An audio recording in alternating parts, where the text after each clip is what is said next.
Mm. You know. And it's crazy how close it was to the Whispering Oaks. Like you said, like you would think somebody would hear Well, something, and you know, gunshots going Cindy off. Sue said something pretty important, Mel. Cindy Sue said there was a picture window that she saw up in Whispering Oaks from the crime scene. While she was standing there when she discovered the girls, she was facing Whispering Oaks and she saw a big picture window. Okay, well, if there's 100 people in there having a wedding of them, how many of them looked out that picture window? I don't know, 50? Wow.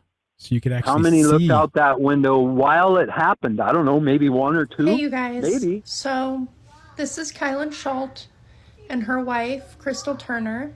You might have heard about their case. They were brutally murdered in the LaSalle Mountains of Utah. And you probably heard of their case because everyone wants to be convinced that Brian Laundrie is connected. There's a lot of weird coincidences about it, but the real point is that we don't know if Brian did it, and we need to talk about their case as their case. So, let's get into this. This is a car that they had at their campsite at the time that they were murdered. We need to spread this picture around. There was thousands of people in the area, going through the area.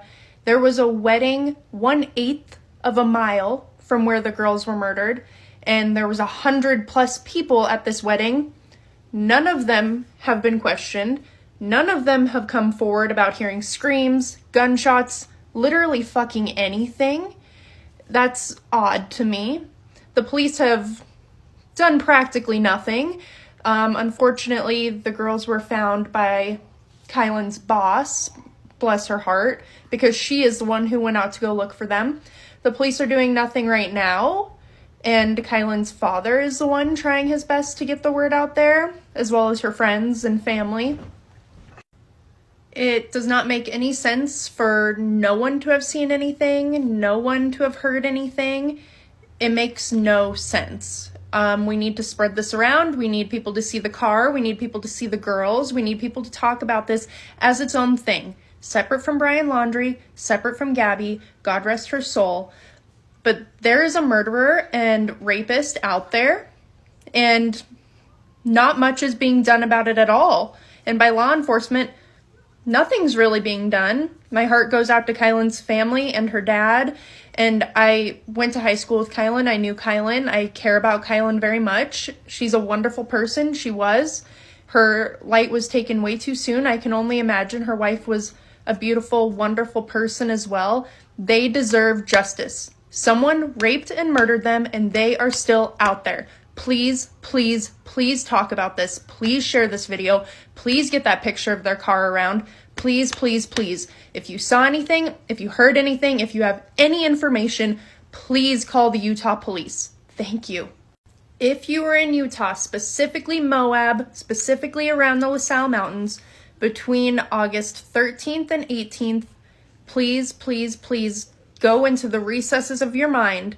Nothing is too small. We need justice for the girls.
Welcome and all American Cartel members. Thanks for joining me.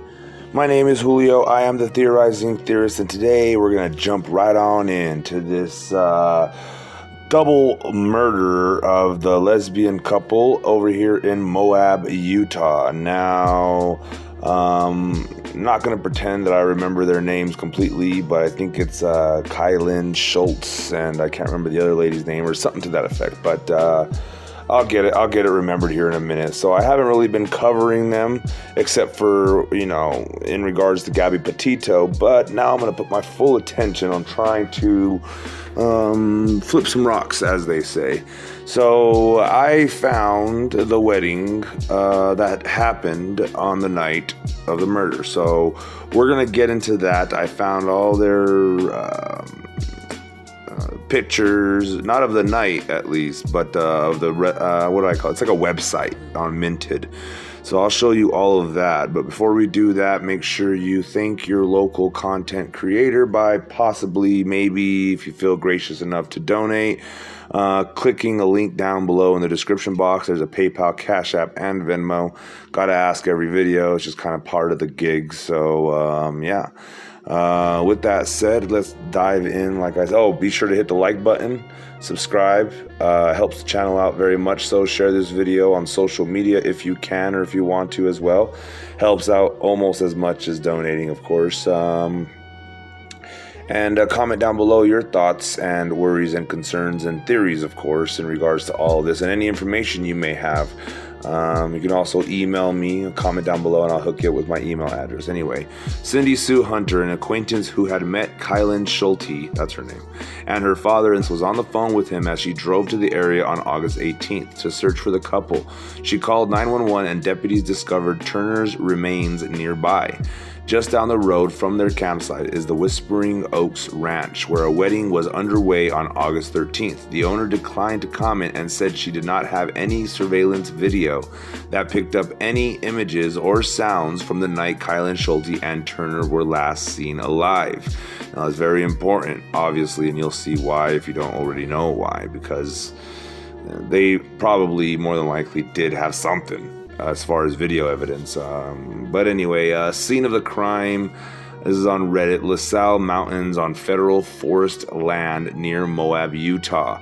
Campsite in very remote area in dispersed camping near FR 4651 meets LaSalle Loop Road. Now, the dispersed camping, I noticed, is kind of a big coincidence between where Gabby was found and this case. So anyway, tent was blue and gray, bunny enclosure nearby under a tree, and silver Kia Sorento was possibly parked nearby. Kylen had reported that a creepy guy was camping too close to them, and if something were to happen to them, that they were murdered.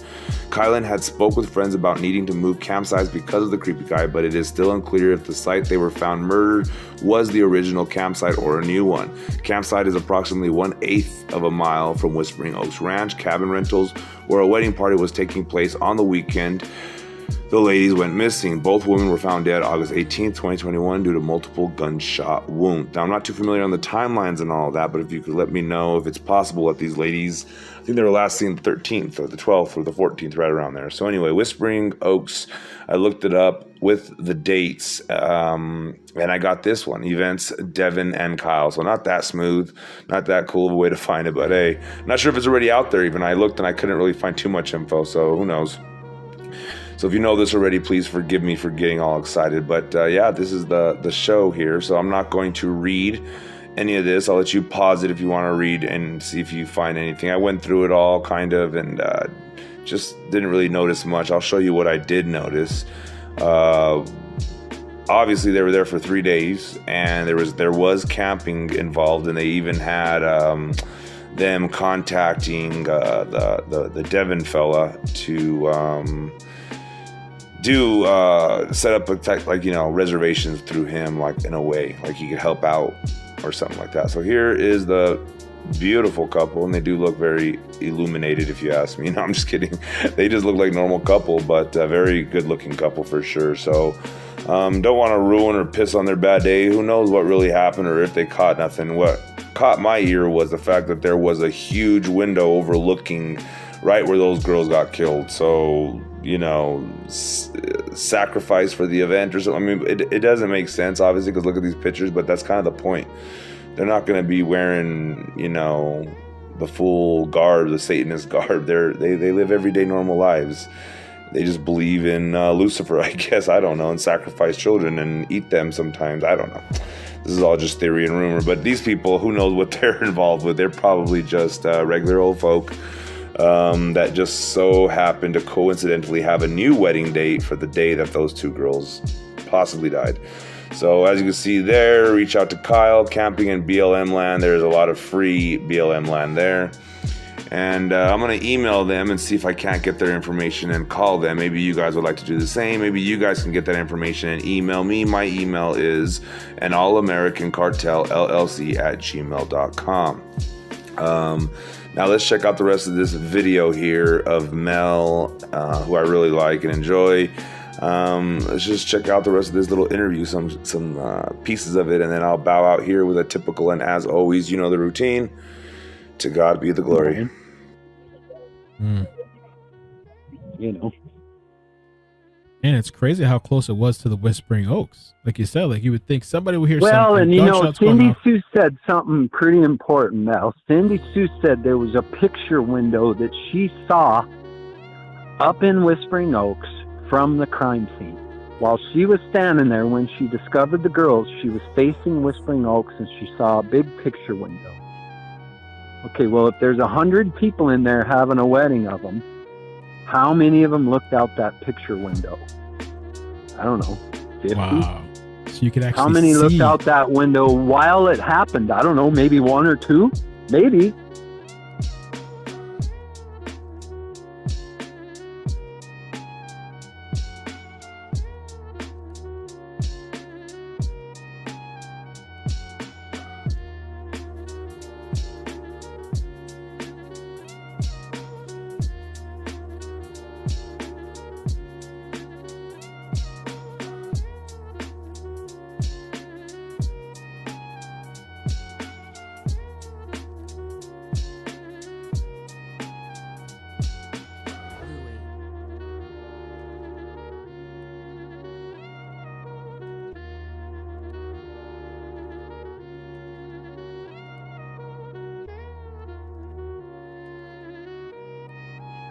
Okay. I was just warning because I remember you mentioned the wedding party in the Whispering Oaks last time. Do you know if Right. police were asked about the guest list? Like if they got it, if you got it, have any of the guests been interviewed? Is there any video This is that all we I can... know. This is all I know for sure is that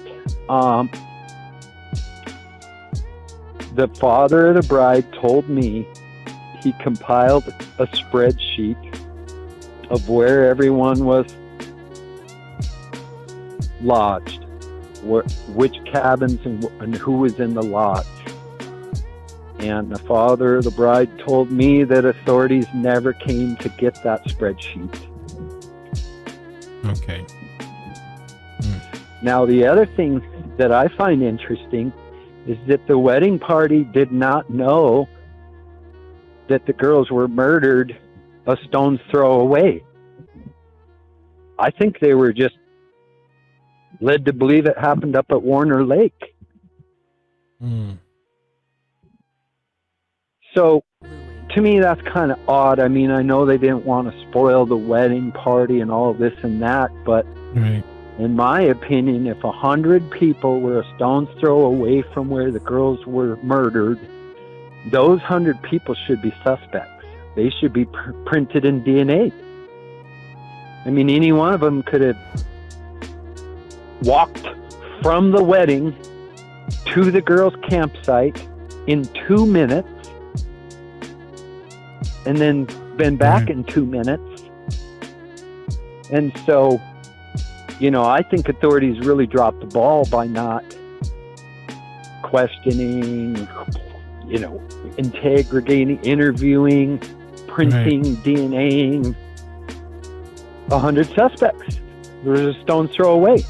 Right. And I was thinking too, I was wondering like if that wedding party, like those Whispering Oaks, if they have security or like any off-duty officers or cameras, like maybe just somebody noticed somebody weird or off or anything. Well, they definitely have cameras because those are pretty affluent house. You know, they're really super nice.